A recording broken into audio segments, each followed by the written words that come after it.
नमस्कार navy soldiers. आज आपका जीके का मॉक टेस्ट रहने वाला है 9 नंबर। अब तक अपने 8 मॉक टेस्ट कंप्लीट कर लिए। आज का मॉक टेस्ट रहेगा 9 नंबर। इस मॉक टेस्ट में आपको टोटल 25 प्रश्न मिलने वाले हैं जीके के, तो बहुत ही शानदार वाला सेशन रहेगा। जिसने भी पहले 8 मॉक टेस्ट नहीं देखे तो ये 9वां मॉक टेस्ट देखने के बाद वो भी जरूर देखे। इसकी प्लेलिस्ट आपको अपने यूट्यूब चैनल पर मिल जाएगी। तो पहला प्रश्न आपके सामने आ चुका है, हल्दी घाटी का युद्ध किसके बीच हुआ था? ऑप्शन आपके सामने है दोस्तों। हल्दी घाटी का युद्ध होता है, आपको याद रखना है कब होता है, 1576 में। कब होता है? 1576 में हल्दी घाटी का युद्ध होता है दोस्तों। और ये युद्ध आप सबको पता है किसके बीच होता है, अकबर की सेना और महाराणा प्रताप के बीच होता है, ये याद रखना है। ऑप्शन यहाँ पर आपका क्या हो जाएगा? ऑप्शन यहाँ पर आपका सी करेक्ट हो जाएगा दोस्तों। अगले प्रश्न की ओर बढ़ते हैं। और हाँ जी, अगला प्रश्न आपके बीच ये रहा। दूसरा प्रश्न है क्रिस्टियानो रोनाल्डो, बिल्कुल आपको ईयर भी याद रखना है यहाँ पर, 1576 बिल्कुल सही उत्तर हो जाएगा, ठीक है। और अकबर और महाराणा प्रताप के बीच हुआ था, ये आपको याद रखना है। हल्दी घाटी का युद्ध है, पानीपत के युद्ध मैंने कल वाले मॉक टेस्ट में आपको याद करवाया अच्छे से, ठीक है। ये रहा आपका दूसरा प्रश्न। क्रिस्टियानो रोनाल्डो किस खेल से संबंधित है? ऑप्शन आपके सामने है दोस्तों। क्रिस्टियानो रोनाल्डो है ना, ये फुटबॉल का खिलाड़ी, आपको याद रखना है। फुटबॉल का एक और खिलाड़ी है लियोन मेसी। लियोन मेसी का संबंध भी फुटबॉल से हो जाएगा। अरे फुटबॉल में कितने खिलाड़ी होते हैं गुरुजी? 11 खिलाड़ी होते हैं। फुटबॉल में कितने खिलाड़ी होते हैं? 11 खिलाड़ी होते हैं, ये आपको थोड़ा ध्यान रखना है, ठीक है। हॉकी में कितने खिलाड़ी होते हैं? 11 खिलाड़ी। क्रिकेट में कितने होते हैं? 11 खिलाड़ी। बहुत ही अच्छा। अगला प्रश्न ये रहा, वायु में नाइट्रोजन कितने प्रतिशत होता है? नाइट्रोजन की मात्रा वायु में दोस्तों 78% होती है और ऑक्सीजन की मात्रा होती है 21%, ये आपको याद रखना है, ठीक है। अगला प्रश्न आपके बीच ये रहा, पुलित्जर पुरस्कार किस क्षेत्र में दिया जाता है? नेवी वालों, navy MR, SSR soldiers, Pulitzer पुरस्कार अवार्ड से प्रश्न पूछा जाता है। तो दोस्तों पाशे पुलित्जर, पाशे पत्रकारिता, पत्रकारिता और साहित्य में दिया जाता है। ऑप्शन आपका सी करेक्ट हो जाएगा, यहाँ पर याद रखना है दोस्तों। अगला प्रश्न कि ये अपना हो चुका है। अगला प्रश्न, कुवैत की राजधानी कहां पर है? कुवैत की राजधानी दोस्तों कुवैत सिटी है, आपको याद रखना है, कुवैत सिटी हो जाएगी। इस्लामाबाद किसकी राजधानी है? ये पाकिस्तान की राजधानी है। और ढाका किसकी राजधानी है? ढाका दोस्तों बांग्लादेश की राजधानी है। बांग्लादेश की राजधानी ढाका हो जाएगी। पाक की मुद्रा क्या है? रुपया है। और बांग्लादेश की मुद्रा क्या है दोस्तों? टक्का है, आपको याद रखना है, ठीक है। अभी हमारे और इस पाकिस्तानी के बीच अभी तनाव था, आप सबको पता है, युद्ध की स्थिति थी। और अपनी भारतीय सेना को सलाम करता हूं, बहुत ही अच्छा प्रदर्शन किया, बहुत ही अच्छा साहस से लड़े मेरे वीरे। आप भी ऐसी जंग का हिस्सा बने, जितना हो सके जल्दी सेना में ज्वाइन हो जाओ मेरे वीरों, वर्दी ले लो, बहुत ही अच्छा मौका है। और भारत की सेना, भारत की जो है भारत माता की सेवा करने का आपको भी ऐसा अवसर प्रदान हो, मैं ऐसी कामना करता हूं। अगला प्रश्न, चोरा चोरी कांड कहां पर हुआ था? एक चोरी चोरा कांड दोस्तों एक घटना है, गोरखपुर उत्तर प्रदेश की घटना है। 4 फरवरी 1922 की घटना है दोस्तों। यहाँ पर क्या होता है, यहाँ पर एक पुलिस स्टेशन होता है। पुलिस स्टेशन को दोस्तों, वहां पर जो आंदोलनकारी भीड़ थी ना, उसने दोस्तों उस पुलिस स्टेशन को जला डाला। तो वहां पर कांस्टेबल वगैरह काफी थे, तो वो कांस्टेबल क्या है, कांस्टेबल ऐसे वगैरह, तो उस आग में जिंदा जल गए। ये चोरी चोरा कांड कहलाया दोस्तों। 4 फरवरी 1922 की घटना है, गोरखपुर उत्तर प्रदेश की है। एक पुलिस स्टेशन को इस आंदोलनकारी भीड़ ने जला डाला, ये अपने याद रखना है। अगला प्रश्न, सबसे बड़ा संविधान किस देश का है? अपने भारत का है। ऑप्शन बी करेक्ट हो जाएगा। सबसे बड़ा संविधान या अपन कह सकते हैं लिखित में सबसे बड़ा संविधान अपने भारत का हो जाएगा मेरे वीरों। संविधान दिवस कब मनाया जाता है? तो 26 नवंबर को संविधान दिवस मनाया जाता है दोस्तों, आपको याद रखना है। अगला प्रश्न, भारतीय भारतीय विज्ञान संस्थान कहाँ पर स्थित है? दोस्तों विज्ञान, सबसे ज्यादा टेक्नोलॉजी विज्ञान कहाँ पर है? बेंगलुरु में है। ऑप्शन ए करेक्ट हो जाएगा। दोस्तों बेंगलुरु में आपको पता है इसरो का मुख्यालय भी है, ISRO, Indian space research organisation, इसका मुख्यालय भी है बेंगलुरु में। दोस्तों इसरो की स्थापना कब होती है? आपको याद रखना है दोस्तों 1969 में इसरो की स्थापना होती है दोस्तों। और दोस्तों आपको याद रखना है एक DRDO भी होता है, एक DRDO भी होता है। तो दोस्तों DRDO का मुख्यालय कहाँ पर है? तो डी से DRDO, डी से हो जाएगा दिल्ली, आपको याद रखना है। इसकी स्थापना कब होती है? इसकी स्थापना 1958 में होती है मेरे वीरों। मुंबई में किसका मुख्यालय है गुरुजी? तो मुंबई में मेरे वीरे RBI का मुख्यालय है। RBI यानी रिजर्व बैंक ऑफ इंडिया, ये आपको याद रखना है। ठीक है जी, अगला प्रश्न आपके बीच ये रहा। पवित्र ग्रंथ गीता किसके द्वारा लिखी गई थी? आपको बताना है। गीता, पवित्र ग्रंथ गीता के लेखक कौन है? दोस्तों गीता के लेखक अपने हो जाएंगे कौन? वेद व्यास हो जाएंगे। ऑप्शन सी हो जाएगा।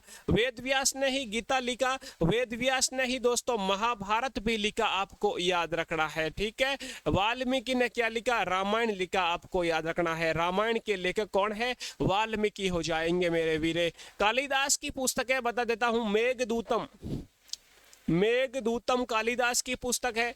रघुवंशम, रघुवंशम ये भी कालिदास की पुस्तक है दोस्तों, आपको याद रखना है। अगला प्रश्न, निम्न में से किस अवसर निम्न में से किसे अक्षर ब्लैक पर्ल के नाम से जाना जाता है? यानी उसे ब्लैक पर्ल कहकर पुकारा जाता है, किसको? तो ऑप्शन आपके सामने दे रखे हैं। इनमें से पेले है ना, ये ब्राजील का खिलाड़ी है दोस्तों। किस देश का है? ब्राजील का खिलाड़ी है पेले। ये फुटबॉल का खिलाड़ी है, फुटबॉल का खिलाड़ी, इसे ब्लैक पर्ल कहा जाता है दोस्तों, आपको याद रखना है। अगला प्रश्न, बहुत ही शानदार प्लेयर थे ये, इसकी शायद कोविड के टाइम मृत्यु भी हो गई। ब्रह्म समाज की स्थापना किसने की? आपको बताना है। ब्रह्म समाज, तो ब्रह्म समाज, ब्रह्मा की ध्वनि आ रही है, मैं राम, ये राम, राजा राम मोहन राय ने ब्रह्म समाज की स्थापना की। दया किस पे करो? आर्यों पर। तो दयानंद सरस्वती ने दोस्तों आर्य समाज की स्थापना की, आर्य समाज की स्थापना की, याद रखना है। स्वामी विवेकानंद, नंद लाला कृष्ण भगवान यानी राम कृष्ण, यानी राम कृष्ण मिशन समाज की स्थापना दोस्तों किसने की? स्वामी विवेकानंद ने की। ज्योति किसकी जलेगी? ज्योतिबा फूले यानी सत्य शोधक समाज, सत्य शोधक समाज की स्थापना, सत्य शोधक समाज की स्थापना दोस्तों ज्योतिबा फूले ने की, ये आपको याद रखना है। अगला प्रश्न आपके बीच आ चुका है। भारतीय संसद के ऊपरी सदन को क्या कहा जाता है? ऊपरी सदन को क्या कहा जाता है, ये आपको बताना है दोस्तों। एक होता है निचला सदन, एक होता है ऊपरी सदन, अपर हाउस। तो राज्यसभा को कहा जाता है अपर हाउस, आपको याद रखना है। लोकसभा को कहा जाता है लोअर हाउस, आपको याद रखना है। लोकसभा का कार्यकाल होता है दोस्तों 5 साल का, राज्यसभा का कार्यकाल होता है 6 साल का, आपको याद रखना है।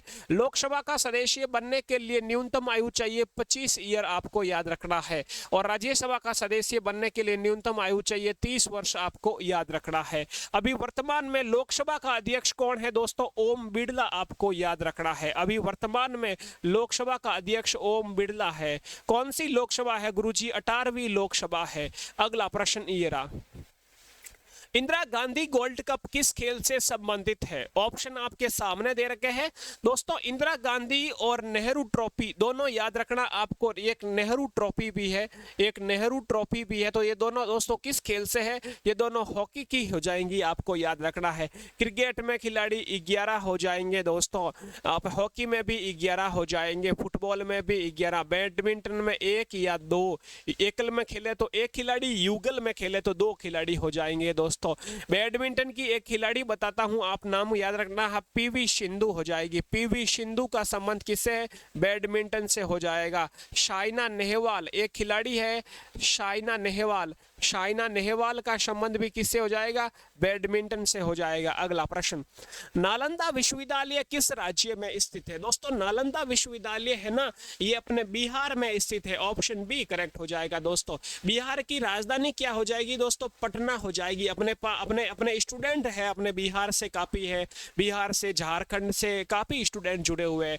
सिक्किम की राजधानी दोस्तों गंगटोक हो जाएगी, गंगटोक हो जाएगी सिक्किम की राजधानी, आपको याद रखना है। झारखंड की राजधानी हो जाएगी रांची, आपको याद रखना है। पश्चिम बंगाल की राजधानी हो जाएगी कोलकाता, आपको याद रखना है कोलकाता। कोलकाता में दोस्तों एक गार्डन है, एक स्टेडियम है गार्डन के नाम से, Eden garden, Eden garden, Eden garden, Eden garden stadium. Stadium कहां पर है? कोलकाता में है। किसका है? क्रिकेट का है, आपको याद रखना है। अगला प्रश्न, कौन से शहर को भारत का मैनचेस्टर कहा जाता है? दोस्तों ऑप्शन आपके सामने है। मैनचेस्टर मतलब कपड़ा उद्योग का केंद्र जिसे कहा जाता है, तो अहमदाबाद को कहा जाता है। गुजरात की एक सिटी पड़ती है दोस्तों अहमदाबाद, आपको याद रखना है, इसे भारत का मैनचेस्टर कहा जाता है मेरे वीरे, आपको याद रखना है। भारत की आर्थिक राजधानी, फाइनेंशियल कैपिटल, भारत की आर्थिक राजधानी किसे कहा जाता है? आर्थिक राजधानी दोस्तों मुंबई को कहा जाता है, ये आपको याद रखना है। सपोर्टेबल अपना स्टेट है महाराष्ट्र, मुंबई आपको याद रखना है, यानी फाइनेंशियल रूप से। अगला प्रश्न, सरदार सरोवर परियोजना किस नदी पर स्थित है? दोस्तों इसकी ट्रिक है, सरदार का दिल कैसा होता है? नरम होता है, तो ऑप्शन हो जाएगा नर्मदा नदी पर है बना हुआ है सरदार सरोवर परियोजना, आपको याद रखनी है। दोस्तों नर्मदा नदी के किनारे कौन सी सिटी है? तो नरम नरम क्या होती है? जलेबी होती है, यानी जबलपुर सिटी, जबलपुर सिटी दोस्तों नर्मदा नदी के किनारे आपको याद रखनी है। और भी जैसे गोदावरी नदी के किनारे दोस्तों नासिक सिटी गोदावरी नदी के किनारे है। और भी सिटी जैसे कि दोस्तों हरिद्वार है ना, अपना हरिद्वार पवित्र स्थल हरिद्वार, जहां अपन पूर्वजों की अस्थियां वगैरह विसर्जन करते हैं, तो हरिद्वार, हरिद्वार दोस्तों गंगा नदी के किनारे है। हरिद्वार हो गया, पटना हो गया, कानपुर हो गया दोस्तों, अपना प्रयागराज हो गया, प्रयागराज हो गया, ये सब गंगा नदी के किनारे आपको याद रखना है। अगला प्रश्न आपके बीच, निम्नलिखित में से किस खिलाड़ी को भारत रत्न पुरस्कार से सम्मानित किया गया? दोस्तों अब तक देश का एकमात्र खिलाड़ी है सचिन तेंदुलकर, जिन्हें भारत रत्न मिलता है 2014 में, आपको दोस्तों याद रखना है, बाकी किसी को अभी तक नहीं मिला है। दोस्तों भारत रत्न की बात की जा रही है तो 1954 1954 ईस्वी में भारत रत्न की शुरुआत होती है। भारत रत्न की शुरुआत किसने की? उस समय राष्ट्रपति थे डॉक्टर राजेंद्र प्रसाद, ये आपको ध्यान रखना है मेरे वीरों। अगला प्रश्न, राजघाट कहां पर स्थित है? दोस्तों राजघाट है ना, ये महात्मा गांधी, ये महात्मा गांधी साहब की समाधि स्थल है, आपको याद रखना। ये दिल्ली में है, क्योंकि दिल्ली में ही महात्मा गांधी की मृत्यु होते हैं, महात्मा गांधी शहीद होते हैं दिल्ली में, तो दिल्ली में इनकी राजघाट समाधि स्थल बना हुआ है, आपको याद रखना है। अगला प्रश्न दोस्तों, सही या अपन कह सकते हैं मृत्यु कब हुई महात्मा गांधी की? तो याद रखना आपको 30 जनवरी 1948 को, और महात्मा गांधी का जन्म होता है 2 अक्टूबर 1869 को, ये आपको याद रखना है। अगला प्रश्न, नोबेल पुरस्कार जीतने वाले पहले भारतीय कौन थे? तो दोस्तों नोबेल पुरस्कार की पहले तो बता दूं आपको शुरुआत 1901 ईस्वी में होती है दोस्तों, और पहले भारतीय अपने रविंद्रनाथ टैगोर साहब थे। मैंने कई बार इस प्रश्न को रिपीट किया है, रविंद्रनाथ टैगोर वह भारतीय है जिन्होंने सबसे पहले नोबेल पुरस्कार जीता 1913 में, आपको याद रखना है। इनको साहित्य का नोबेल पुरस्कार मिलता है। अगला प्रश्न, पहली बार वंदे भारतम कब गाया गया? इससे पहले दोस्तों एक बता दूं, यहाँ पर पिछले में अपने डॉक्टर राधाकृष्णन है ना, ये सर्वपल्ली राधाकृष्णन, इनको सबसे पहले भारत रत्न मिलता है, ये भी आपको याद रखना है। सबसे पहले भारत रत्न प्राप्तकर्ता कौन थे? डॉक्टर सर्वपल्ली राधाकृष्णन, डॉक्टर राधाकृष्णन जो भारत के पहले उपराष्ट्रपति थे, आपको याद रखना है। अगला प्रश्न, पहली बार वंदे मातरम कब गाया? दोस्तों वंदे मातरम के लेखक कौन है? आपको याद रखना है बंकिम चंद्र चटर्जी, वंदे मातरम के लेखक है और 1896 ऑप्शन बी करेक्ट हो जाएगा दोस्तों। अपने यहाँ पर कांग्रेस का कोलकाता अधिवेशन में गया 1896 आपको याद रखना है।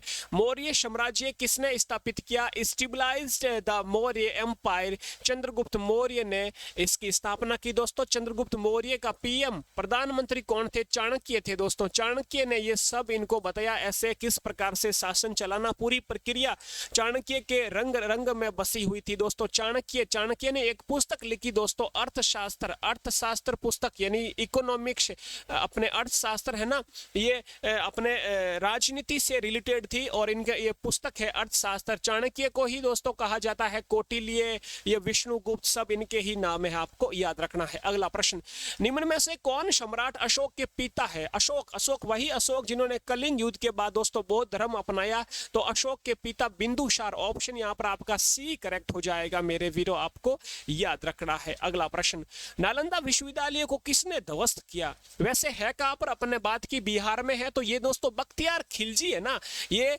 दोस्तों मोहम्मद गोरी, ये दोस्तों मोहम्मद गोरी, ये गोरी का गुलाम था। ये मोहम्मद गोरी का क्या था? ये बख्तियार खिलजी गुलाम था, ये बख्तियार खिलजी गुलाम था और इसी ने अपने नालंदा विश्वविद्यालय को जला डाला।